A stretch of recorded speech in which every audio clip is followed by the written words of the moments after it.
Ji-woo stepped off the transport shuttle and into the largest space station he had ever seen. The metal corridors stretched in every direction, filled with creatures he had only seen in pictures. His heart beat fast as he walked toward the main hall. He was finally here, representing Earth among the stars. The year was 2347, and humanity had just joined the Galactic Coalition 3 months ago. Ji-woo was one of the first human scientists sent to the orbital research station above the neutral zone planet. He carried his datapad close to his chest, trying not to stare at the aliens walking past him. A tall crystalline being floated by, its body catching the light like a diamond. That was a Valkyrie, Ji-woo remembered from his training. Behind it walked 3 insect-like creatures moving in perfect sync. Thornid warriors, probably. They barely glanced at him as they passed. Ji-woo found the orientation room and sat in the back. The seats were too large for him, made for bigger species. He felt small and out of place. The orientation officer was a Valkyrie named Tolmeth. Its voice rang like bells as it spoke.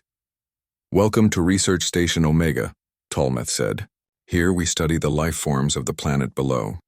We expect professional behavior from all species, even the newer ones." Ji-woo noticed how Tolmeth's crystal eyes looked at him when it said, "newer ones."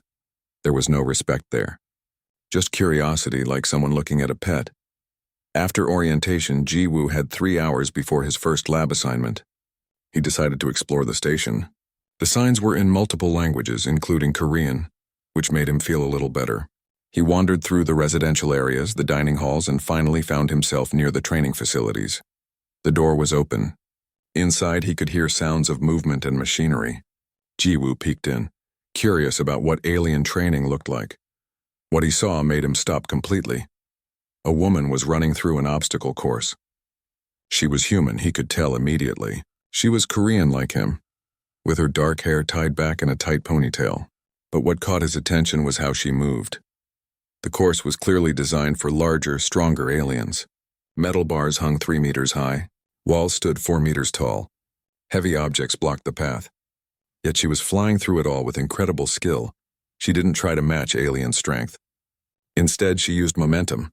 She swung from bars, bounced off walls, and used objects as stepping stones. Where aliens would climb, she found angles to jump.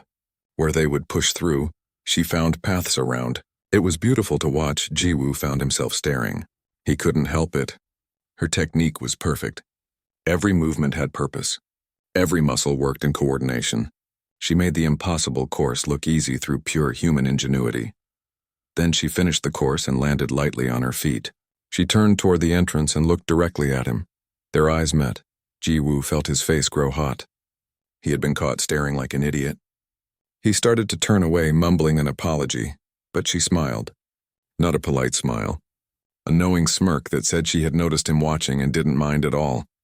She walked toward him, wiping sweat from her forehead with a towel. She moved with the same confidence she had shown on the course. Ji-woo wanted to run, but his feet wouldn't move. She stopped right in front of him. Up close, he could see her eyes were sharp and intelligent. There was a challenge in her expression, but also warmth.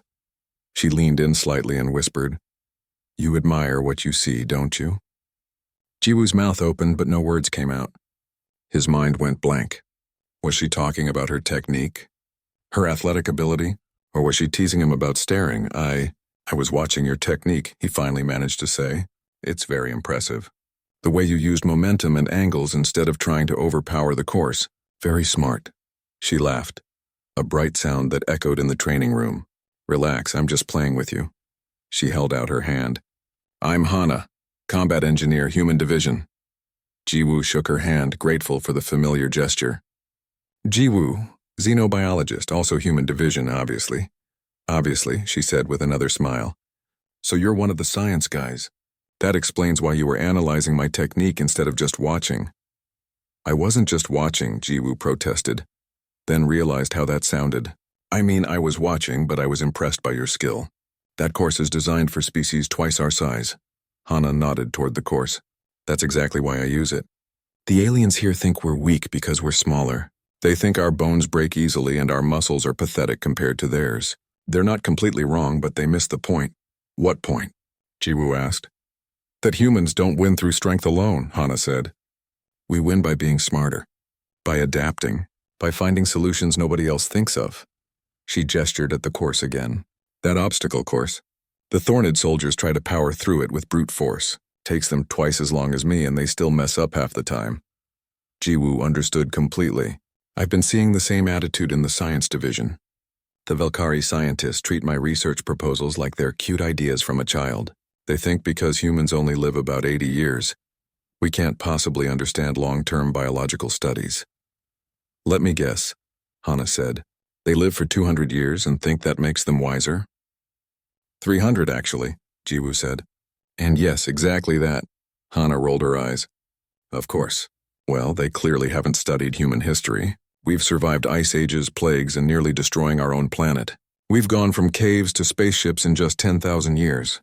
That's faster adaptation than any species in the coalition. Jiwoo felt something shift inside him.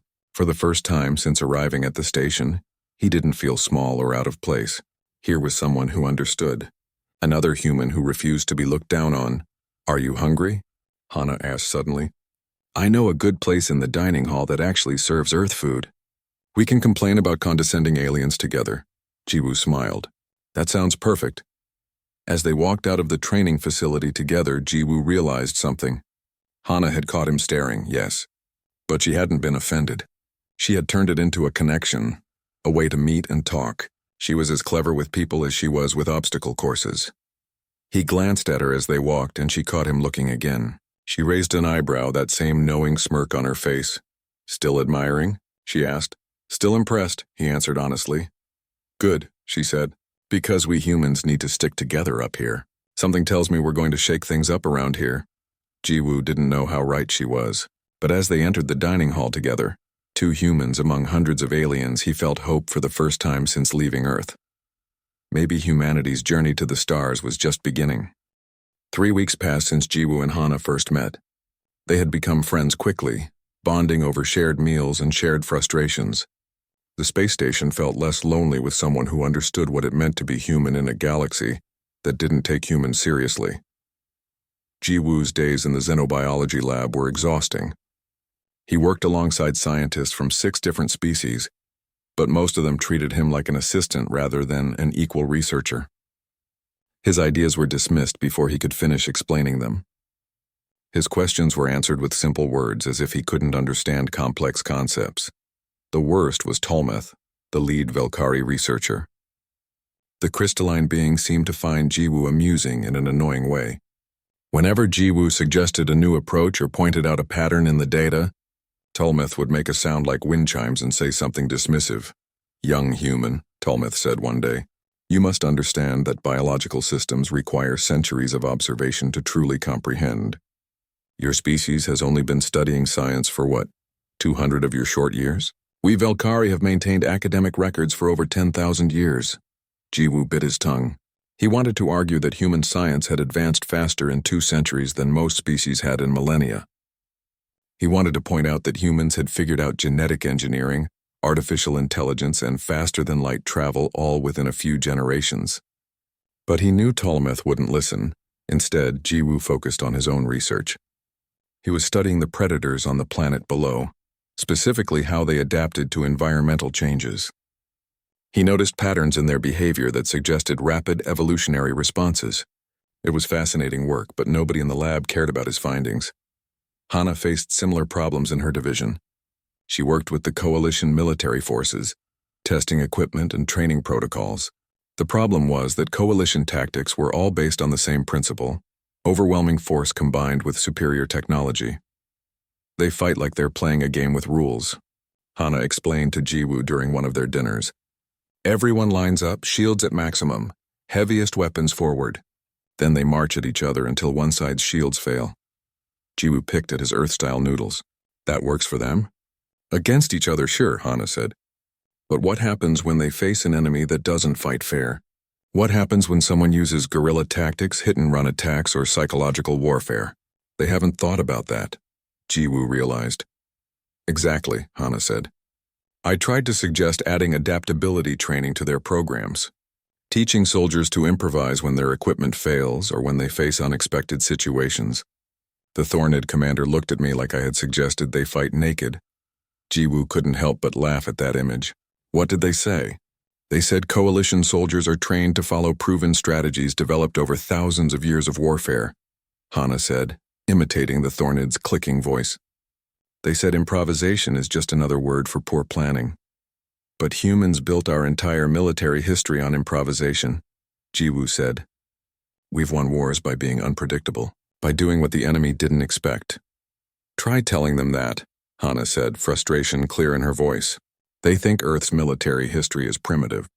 They think because we fought with swords and gunpowder and nuclear weapons, we don't understand modern warfare. They sat in silence for a moment, both feeling the weight of being underestimated. Around them, the dining hall buzzed with alien conversations. Some species ate things that looked like rocks. Others absorbed liquids through their skin. The diversity was amazing, but also isolating. You know what bothers me most? Jiwoo said quietly. It's not that they think we're weak. It's that they don't even try to understand why humans are strong. Hana looked at him with interest. What do you mean? Jiwoo leaned forward, his scientific mind engaging with the problem. Look at Earth, our planet tried to kill us constantly. Ice ages that should have wiped us out. Diseases that killed millions. Predators bigger and stronger than us. Disasters that destroyed entire civilizations. But we survived every single thing by adapting. We learned to make fire when we were cold, Hana added, following his thought. We learned to make tools when our hands weren't strong enough. We learned to work together when we couldn't survive alone. Exactly, Jiwoo said, and we did it fast.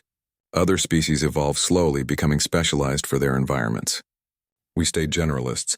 We stayed flexible. That's our strength, and they can't see it because they measure strength differently. Hana smiled. You should write a paper about that. I tried, Jiwoo said. Tolmeth rejected it without reading past the first page. Their conversation was interrupted by an alarm. The sound was loud and harsh, cutting through all the dining hall noise. Red lights began flashing along the walls. Everyone stopped eating and looked up.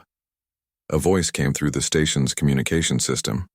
It was the Thornid commander, speaking in the common coalition language. Attention all personnel.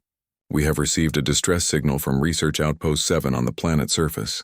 The facility has suffered a containment breach. Multiple casualties reported. All available security forces report to the landing bay immediately. The dining hall erupted into activity. Thornid soldiers stood up quickly, their insect bodies clicking as they moved. Velkari scientists floated toward the exits. Other species headed to their stations or toward safe areas. Jiwoo and Hana looked at each other.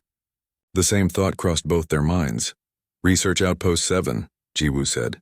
That's where they keep the large predator specimens. A containment breach means those predators are loose, Hana said. Anyone in that outpost is in serious danger. They both stood up at the same time. Without discussing it, they both knew what they had to do. They ran toward the landing bay together. When they arrived, the Thornid commander was organizing a rescue team. Heavy armored soldiers were loading into transport shuttles. Combat mechs were being activated. The whole operation looked impressive and powerful. Jiwoo pushed through the crowd. Commander, I need to be part of this rescue team. The Thornid turned its head, multiple eyes focusing on Jiwoo. Negative, human. This is a military operation in a hostile environment. You are a scientist, not a soldier. I'm a xenobiologist who specializes in predator behavior, Jiwoo argued. I know more about those creatures than anyone else on this station. You need me to safely contain them again. We will contain them with plasma weapons, the commander said. Stand aside. Hana stepped forward. Commander, I'm a combat engineer. I've trained for exactly this kind of emergency rescue. Let us help. The commander made a clicking sound that might have been a laugh. You are both too fragile for this mission. Human bodies are weak.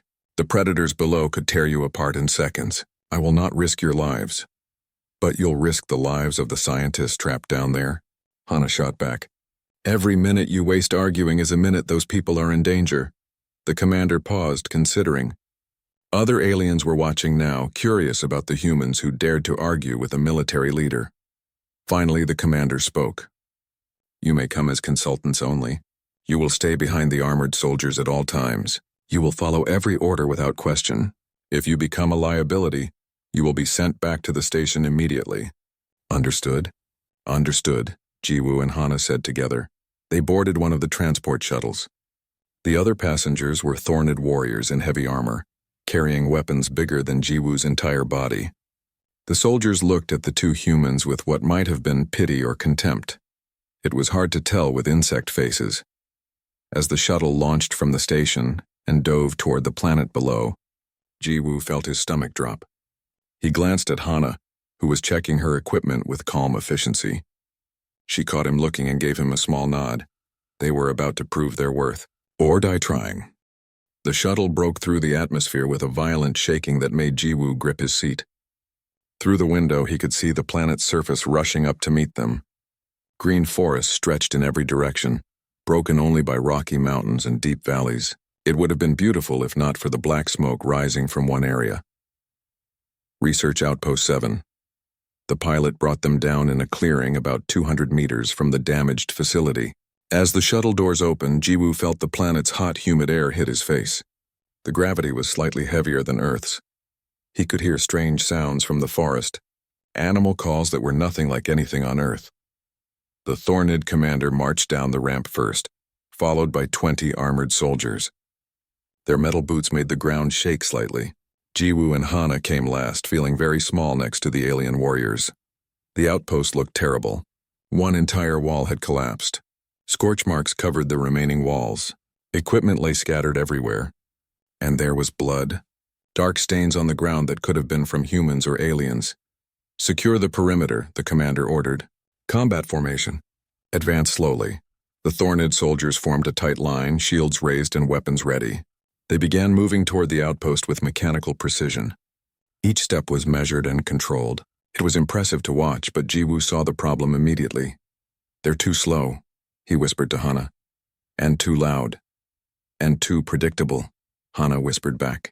They're announcing exactly where they are and where they're going. A roar echoed from the forest. Then another. And another. The sounds came from multiple directions, surrounding them. Ji-woo felt his blood run cold. He knew those roars. He had studied recordings of them for weeks. Velkesh predators, he said. At least 6 of them. The Velkesh were the planet's apex predators. Each one was 4 meters long, 6-legged, with skin that could change color to match their surroundings. They were pack hunters with intelligence comparable to Earth's dolphins, and they were incredibly dangerous. The Thornid commander raised a hand. Hold position. Prepare for contact. The soldiers stopped moving. They stood in their tight formation waiting for the attack. Their discipline was perfect. Their weapons were charged and ready. But Ji-woo saw another problem. The Velkesh weren't attacking. The roars moved around them, circling. The predators were testing the formation, looking for weakness. They were smart enough not to attack head-on. Commander, Ji-woo called out. They're trying to flank you. They won't attack the strongest point. They'll wait for someone to make a mistake or separate from the group. We will not separate, the commander said. We will advance together until they are forced to engage or retreat. The Thornid soldiers began marching forward again. The formation stayed tight, but as they moved through the rough terrain, gaps began to appear. Soldiers had to navigate around fallen trees and large rocks. The perfect line became slightly less perfect. That's when the Velkesh attacked. They came from 3 directions at once, their camouflage breaking as they charged. They were faster than Ji-woo expected, moving like liquid across the ground. Their roars were deafening. The Thornid soldiers opened fire. Plasma bolts lit up the air, hitting 2 of the predators directly. The Velkesh screamed and fell, their thick hides burning. But the other 4 didn't stop. They hit the formation like a hammer.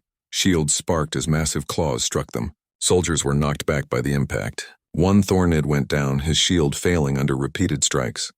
Another soldier moved to help him, and suddenly the formation had a hole. 2 Velkesh immediately went for that hole. The Thornid commander shouted orders, trying to close the gap, but the predators were already through. They didn't try to fight the soldiers. Instead, they ran toward the weaker targets, toward Ji-woo and Hana. Time seemed to slow down. Ji-woo saw the first Velkesh running straight at him. Its 6 legs eating up the distance impossibly fast.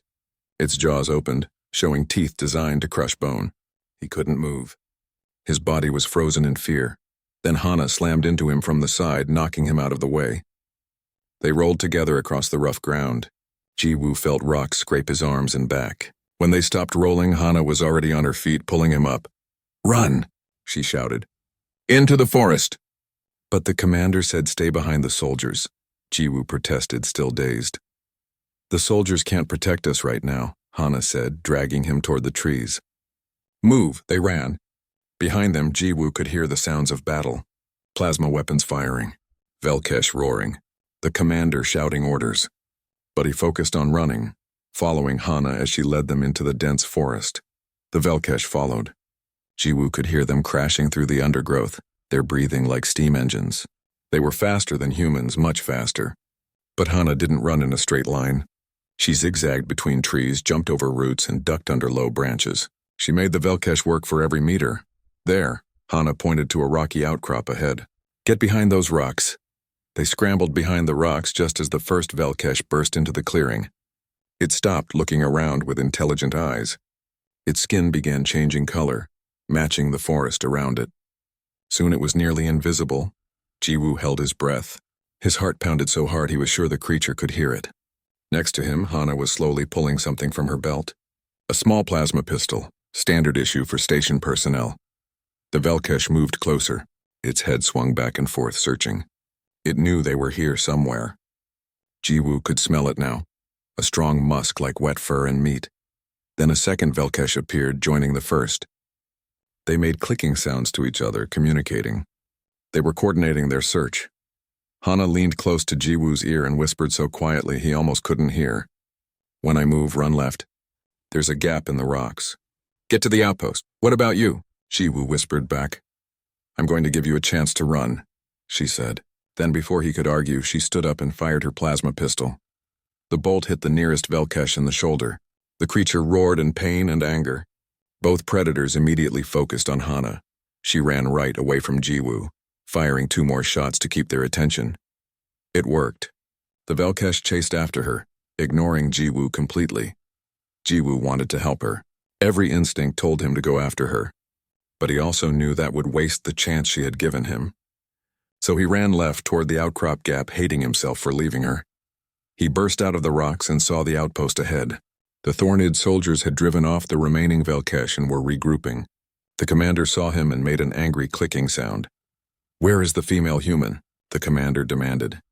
She led the Velkesh away from me, Jiwoo said, gasping for breath. She went into the forest. We have to help her. We cannot split our forces to search the forest, the commander said. We must complete the primary mission and rescue the trapped scientists. Then I'll go after her, Jiwoo said. He had no weapons, no armor, no combat training. But he couldn't leave Hana alone out there. The commander grabbed his arm with one powerful claw. You will stay here, human. That is an order. Before Jiwoo could respond, they heard a sound. Plasma fire in the distance coming from where Hana had run. Then silence. The silence was worse than any scream. Jiwoo stared at the forest where Hana had disappeared. His mind screamed at him to run after her, but the Thornid commander's grip on his arm was like a metal vice. The silence from the forest felt wrong, heavy, final. Then they heard movement. Not the heavy footsteps of Velkesh predators, but something lighter. Human footsteps. Hana emerged from the tree line, walking calmly like she was out for an afternoon stroll. Her clothes were torn and dirty. She had a cut on her cheek that was bleeding slightly, but she was alive and smiling. Miss me? She called out. Jiwoo felt relief flood through him so strongly that his knees almost gave out. The Thornid commander released his arm and made a confused clicking sound. How did you survive? The commander asked. We heard weapons fire and then silence. I didn't kill them, Hana said, walking up to the group. I made them not want to kill me. Explain, the commander demanded. Hana pointed back at the forest. Velkesh are territorial predators. They hunt in their territory and defend it aggressively, but they're also smart enough to understand when a fight isn't worth the energy. I led them on a chase through another Velkesh pack's territory. The 2 packs met each other, decided the other pack was a bigger threat than me, and started fighting each other instead. Jiwoo stared at her in amazement. You started a territorial dispute between predator packs? While they were chasing you? I had to make it look natural, Hana said. I used scent markers from the first pack's territory and spread them in the second pack's area. When the first pack crossed into marked territory, the second pack came to defend it. Basic animal behavior. The Thornid commander's head tilted in what might have been respect. That is unconventional thinking. That's human thinking, Hana corrected. We don't always win by fighting. Sometimes we win by making our enemies fight each other. Jiwoo's scientific mind was already racing. If we can manipulate their territorial instincts, we might be able to clear a path to the outpost without fighting at all. Negative, the commander said. We have our battle plan. We advance as a unit, eliminate all threats, and extract the survivors. That is Coalition standard procedure. Your standard procedure almost got Jiwoo and me killed, Hana said bluntly, and it's too slow. The people trapped in that outpost might not have time for standard procedures. The commander was about to argue when a voice came through his communication device. It was scratchy and weak, but definitely speaking. This is Talmuth at Research Outpost 7. We have 3 survivors in the containment room. We are running out of air. Please hurry. The commander looked at the damaged outpost, then at the forest full of invisible predators, then back at Hana. What is your plan, human? Hana pulled out her datapad and quickly sketched a map. We divide into 3 small teams instead of 1 big group. Small teams move faster and are harder for the Velkesh to target. Each team takes a different path to the outpost, spreading territorial markers as we go. We turn this area into a maze of conflicting territories. That violates all tactical doctrine, a Thornid soldier said. We maintain formation to maximize our defensive advantage. Your defensive advantage doesn't work against enemies who refuse to attack it head-on, Hana countered. The Velkesh are smart. They won't keep charging into your shields. They'll wait for the perfect moment, or they'll just follow us and attack after we're tired. Jiwoo saw the commander considering it. I can identify the territorial markers and help create false boundaries, he added. I've been studying these creatures for weeks. I know their behavioral patterns. The commander was silent for a long moment. Jiwoo could almost see the internal conflict. Follow the rules or adapt to the situation? Finally, the commander spoke. We will attempt your plan, but if it fails, we return to standard protocol immediately. It won't fail, Hana said with confidence that Jiwoo found both inspiring and slightly terrifying. They quickly reorganized. Hana divided the Thornid soldiers into 3 groups.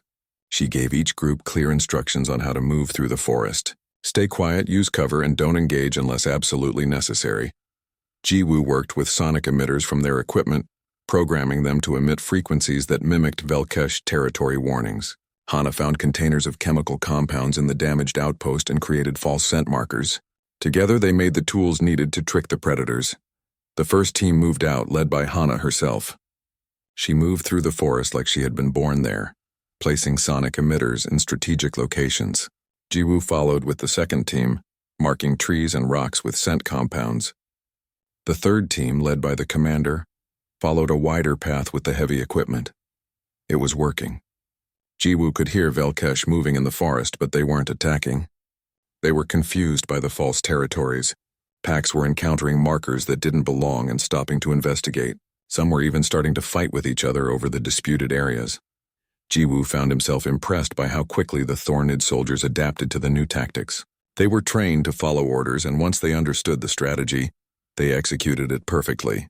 The same discipline that made them predictable in battle made them efficient at this unconventional approach. Halfway to the outpost, Jiwoo's team encountered a problem. A large Velkesh was lying in their path, blocking the way. It wasn't threatening them. It was injured, probably from fighting another pack, but it was watching them with intelligent eyes. We should eliminate it, one of the soldiers suggested, raising his weapon. Wait, Jiwoo said. He studied the creature carefully. It wasn't showing aggressive behavior.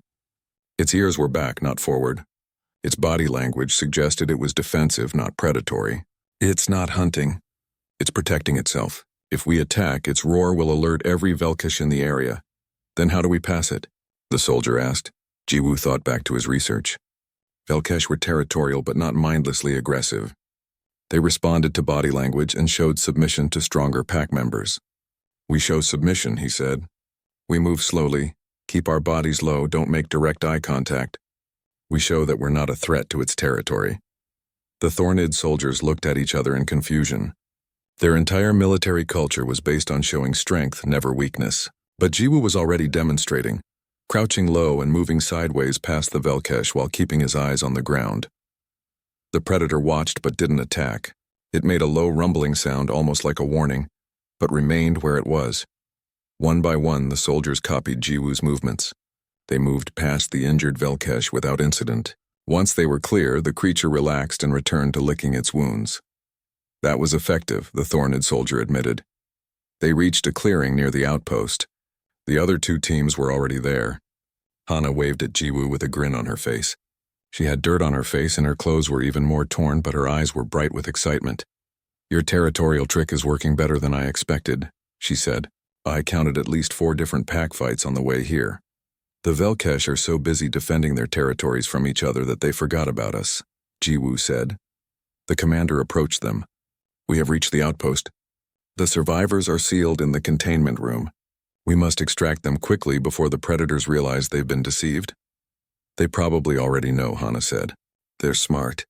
But they're also dealing with bigger problems now, so we're not their priority. The team moved into the damaged outpost. The containment room was in the center, a reinforced structure designed to hold dangerous specimens. The door was sealed tight. The commander connected his communication device to the door panel. This is rescue team, he said. We are here. Open the door. The door slid open slowly. Inside, 3 Velkari scientists huddled together, looking exhausted and scared.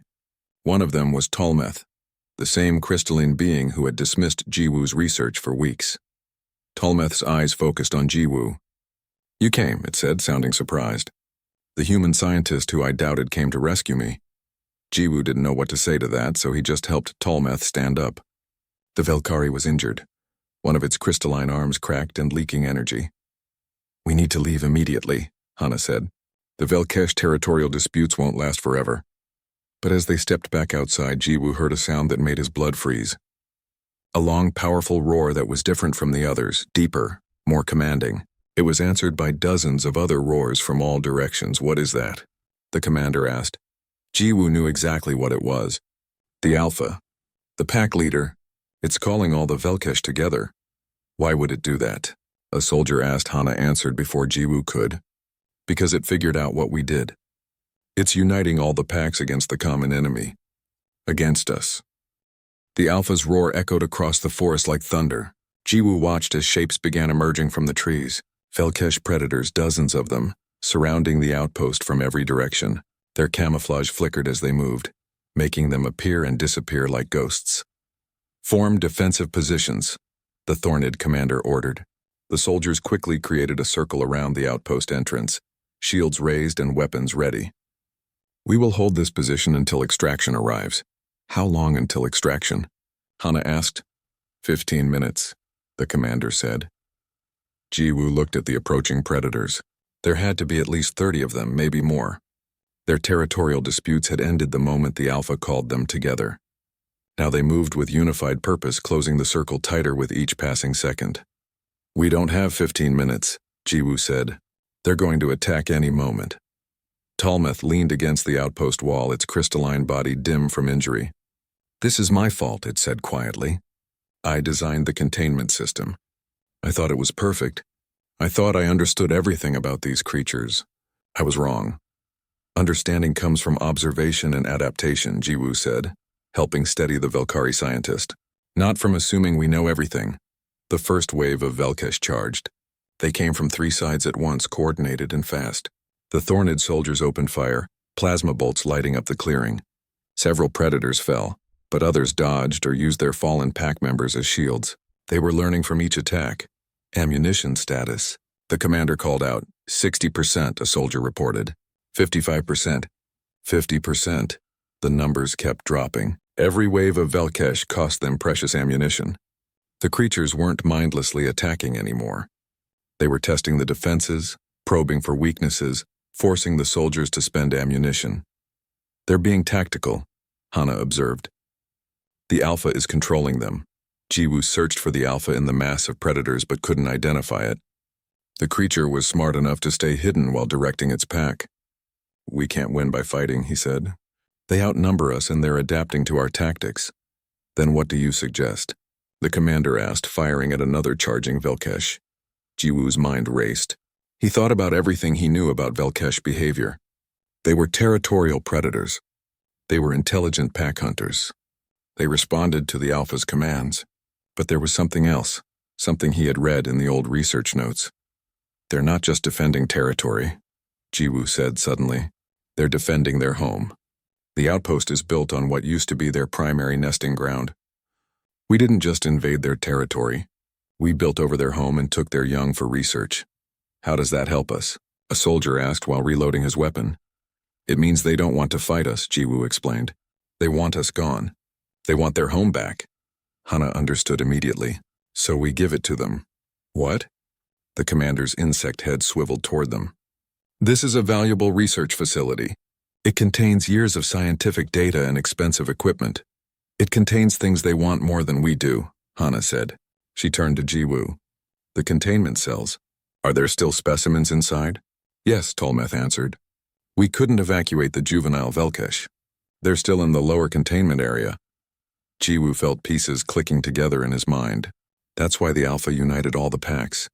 It's not just about territory. It's about rescuing their young. So we release them, Hana said simply. Absolutely not, the commander protested.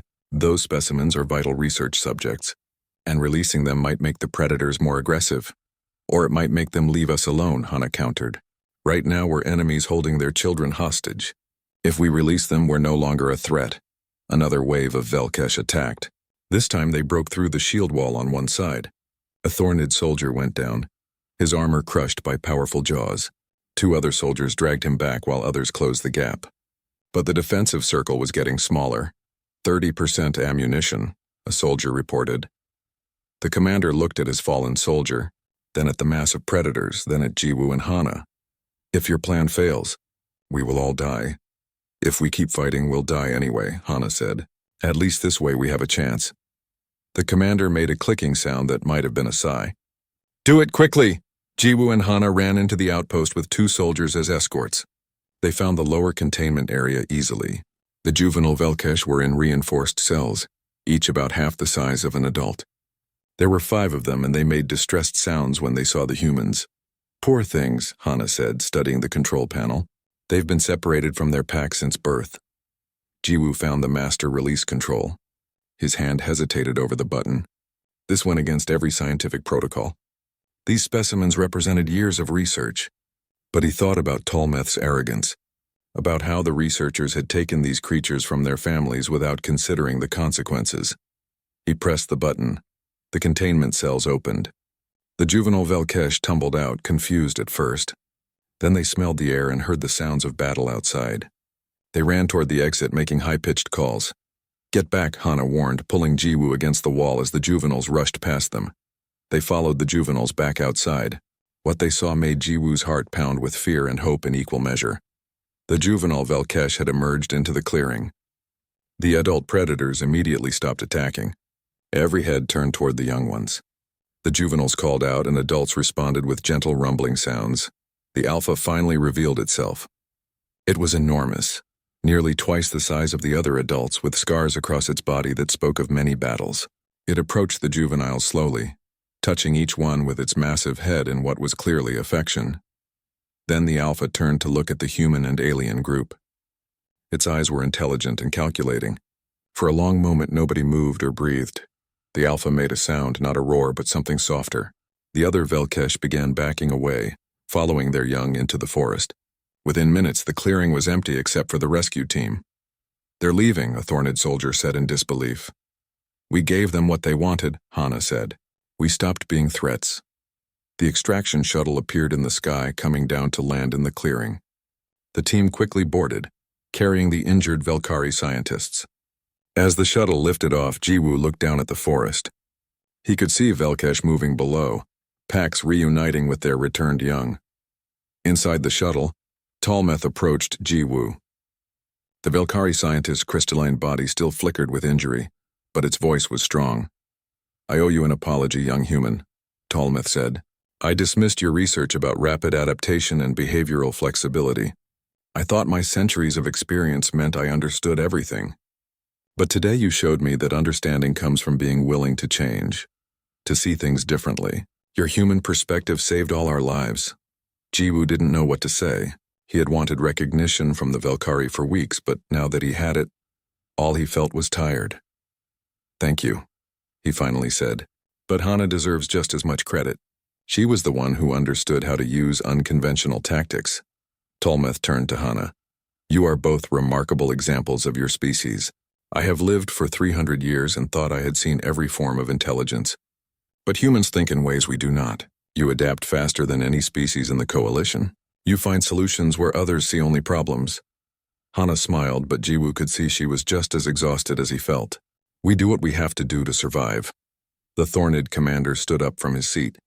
When we return to the station, I will be filing a report commending both humans for their actions today.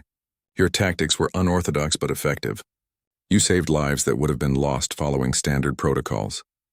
As the shuttle climbed toward the station in orbit, Jiwoo sat next to Hana. She had fallen asleep, her head resting against the shuttle wall. He watched her sleep and thought about everything that had happened. They had been underestimated. Dismissed as weak and primitive, but when it mattered, human creativity and adaptability had succeeded, where alien strength and technology had failed. The station appeared ahead, a bright ring against the darkness of space. Jiwoo closed his eyes and let himself rest. Tomorrow would bring new challenges, but for now they had proven something important. Humanity belonged among the stars. Jiwoo woke up in the medical bay with bright lights shining in his eyes. His body ached in places he didn't know could ache. A medical robot was scanning him with blue light, checking for injuries. "You are healthy," the robot announced in its flat voice. "Minor cuts and bruises. Nothing serious. You may leave when ready." Hana was in the bed next to him, already awake and arguing with a doctor about being released early. Her cut cheek had been treated, and someone had given her clean clothes. She saw Jiwoo wake up and smiled. "Look who finally decided to join the living," she said. "You slept for 12 hours. 12 hours? Jiwoo sat up too fast and his head spun. "What happened? Did everyone make it back safely?" "Everyone survived," Hana said. "The Velkari scientists are recovering. The Thornid soldiers all made it too, though one needed serious medical attention. And apparently we're famous now." "Famous?"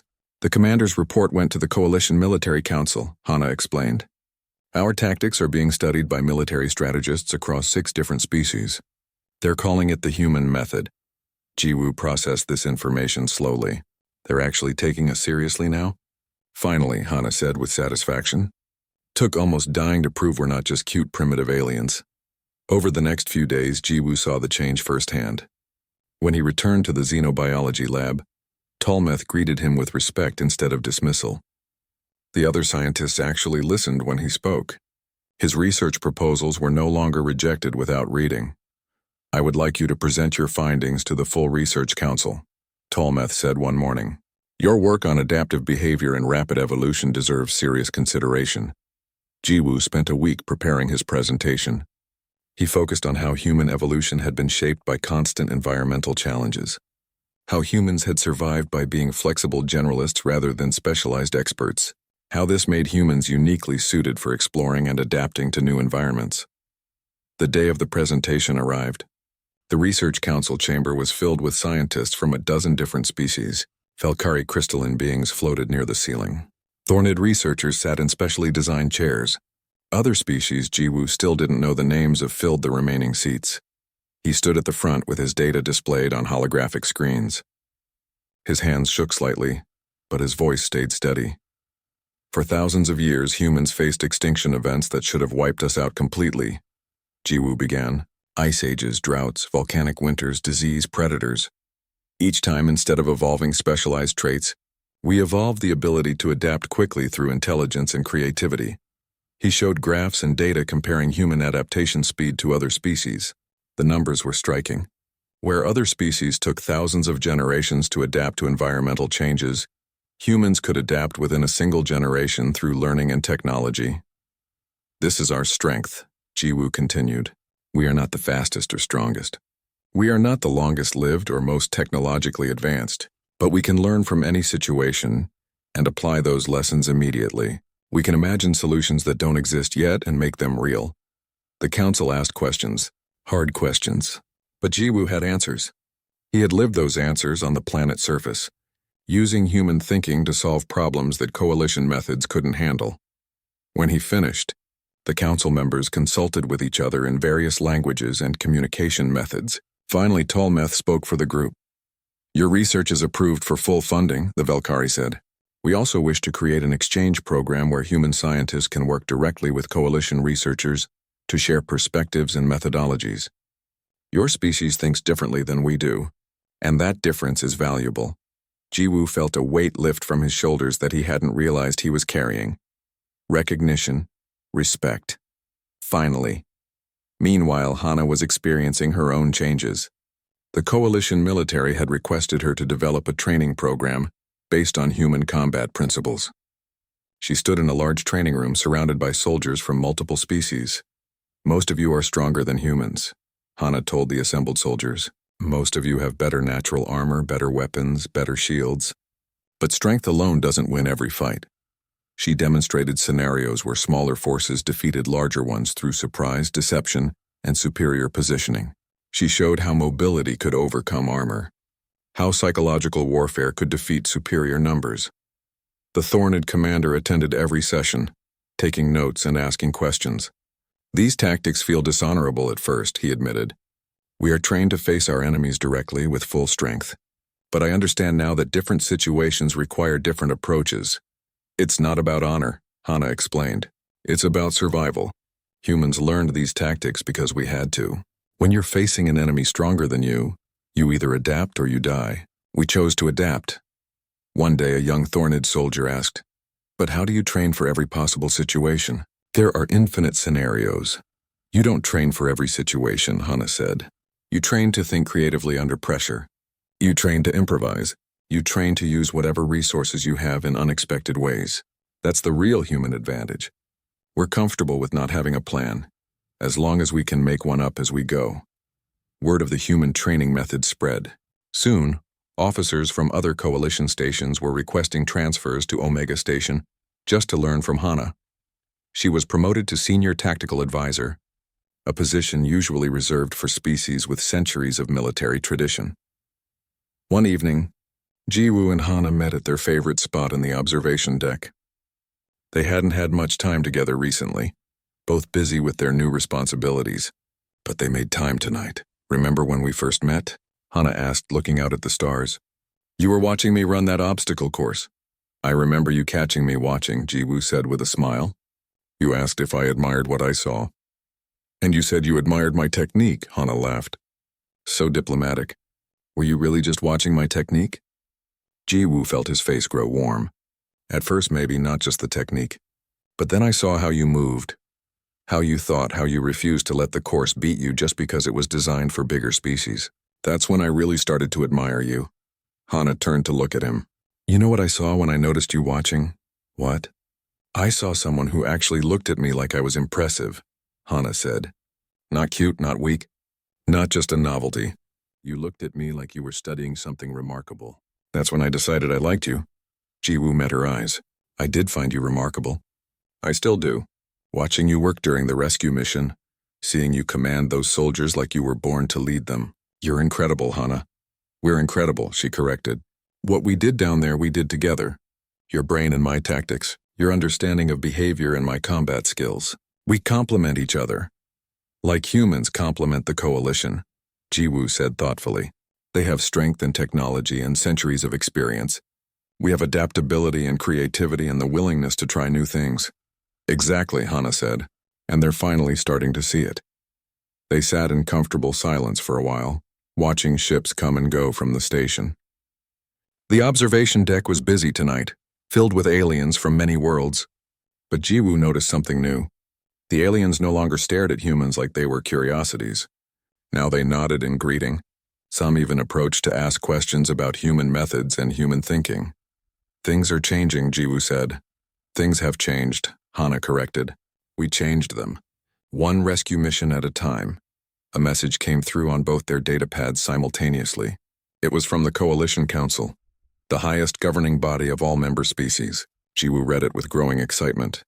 "They want to create a new division," he said. "A special task force dedicated to solving problems that standard coalition methods can't handle. And they want humans to lead it." Hana read her own message. "They're asking us specifically, you as Chief Science Advisor, me as Tactical Commander.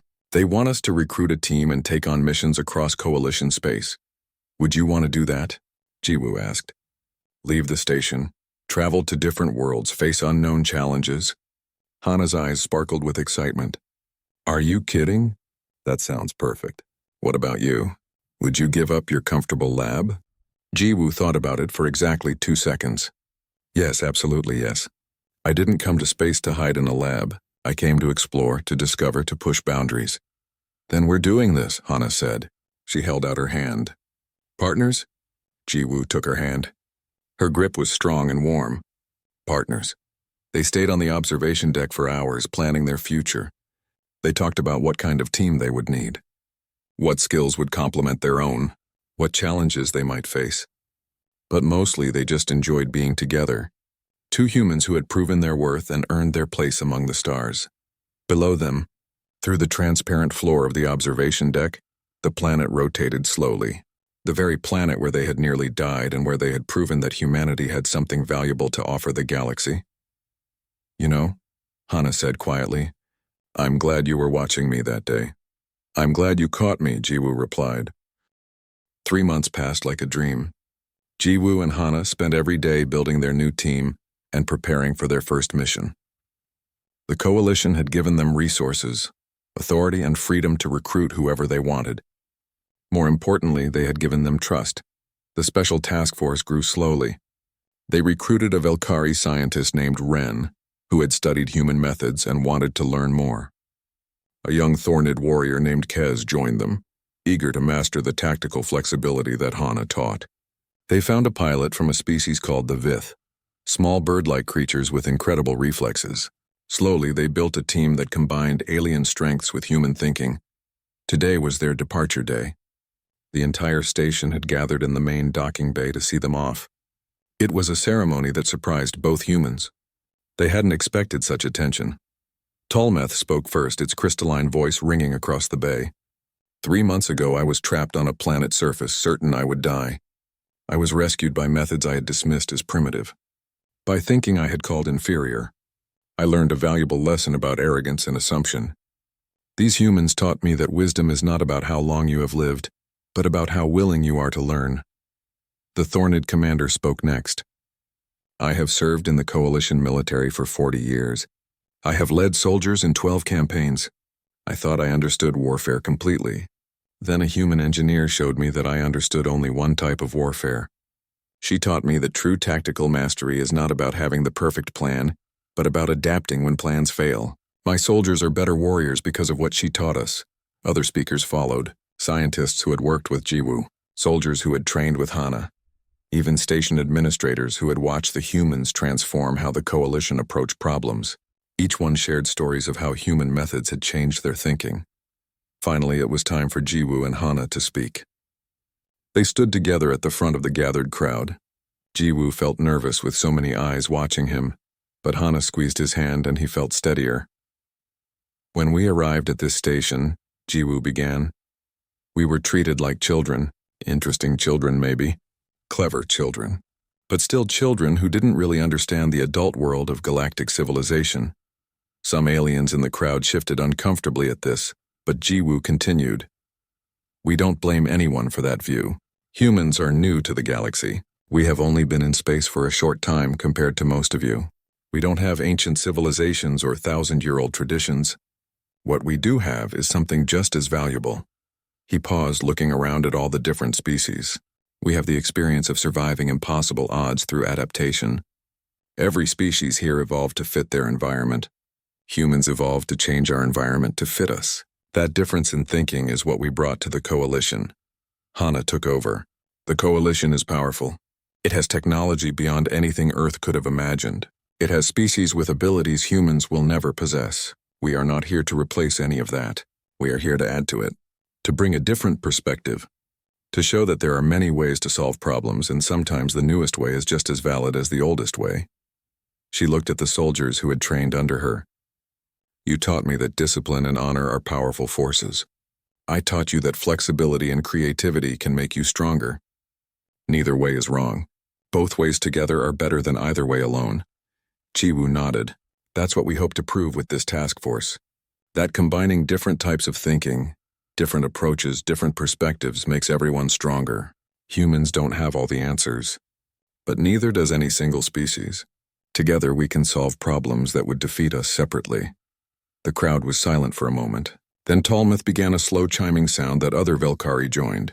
The Thornid commander started clicking his mandibles in rhythm. Soon every species in the bay was making their own sounds of approval and support. It was chaotic and beautiful, different voices creating harmony. After the ceremony, Jiwoo and Hana boarded their ship. It was a coalition explorer vessel, modified for long-range missions. Fast, well-armed, and equipped with laboratories and training facilities. The ship was called the Harmony, a name chosen by the Council to represent the blending of different strengths. Their team was already aboard, preparing for launch. Ren was in the science bay organizing equipment. Kez was checking weapons systems. The Vith pilot, whose name was Sira, was running pre-flight diagnostics. Jiwoo and Hana went to the bridge. Through the front viewport, they could see the station slowly rotating. Beyond it, the planet where they had proven themselves. And beyond that, the infinite stars. Ready for this? Hana asked. Probably not, Jiwoo admitted. But when has being ready ever stopped us? Hana laughed. Good point. We do our best work when we're making it up as we go. Sira called back from the pilot's seat. All systems green. We have clearance for departure. Where to, commanders? Jiwoo and Hana looked at each other. They had 3 mission options waiting. One was investigating a strange energy signal in an unexplored system. One was helping settle a dispute between 2 coalition colonies. One was responding to a distress call from a research vessel that had encountered an unknown phenomenon. The distress call, they both said at the same time. Sira's feathers ruffled in what might have been amusement. The dangerous one, of course. Engaging engines, the ship pulled away from the station smoothly. As they accelerated, Jiwoo looked back at the station one last time. It had been his home for months. The place where he had grown from a dismissed scientist into someone the coalition respected. The place where he had met Hana and discovered that being human meant something special. Thinking about how far we've come, Hana asked, watching him. Thinking about how far we still have to go, Jiwoo said. The coalition is starting to see human value. But there are hundreds of worlds we haven't visited yet, thousands of species we haven't met. So many of them will still see us as weak or primitive.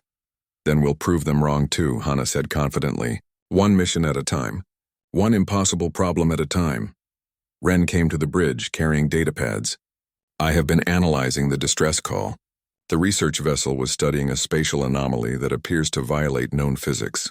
Their instruments failed when they got too close. That was 3 days ago. 3 days without communication, Kez said, joining them. His thorned body clicked nervously. They could already be dead. Or they could be waiting for someone clever enough to rescue them, Hana said. Someone who doesn't give up just because the situation looks impossible. Sounds like a job for humans, Jiwoo said with a small smile. Sounds like a job for this team, Hana corrected. Ren, what approaches would traditional coalition science use for a spatial anomaly? Long-range observation and theoretical modeling, Ren said. Very cautious, very slow, very safe. And what does human science suggest? Hana asked Jiwoo. Jiwoo thought for a moment. Get closer. Take risks to gather data. Try approaches that sound crazy because sometimes crazy works. And thorned military doctrine? Hana asked Kez. Overwhelming force, Kez answered. If it threatens you, destroy it. And your new human influence thinking? Hana prompted. Kez made a clicking sound that might have been a laugh. Maybe don't destroy it first. Maybe understand it. Maybe turn it from an enemy into something useful. Now we're thinking like a team, Hana said. We'll approach carefully but bravely. We'll observe but also interact. We'll be ready to fight but prefer to understand. We'll use all our different strengths together. The ship jumped to faster-than-light travel. The stars stretched into lines, then faded into the strange space between spaces. They would reach the distress signal in 6 hours.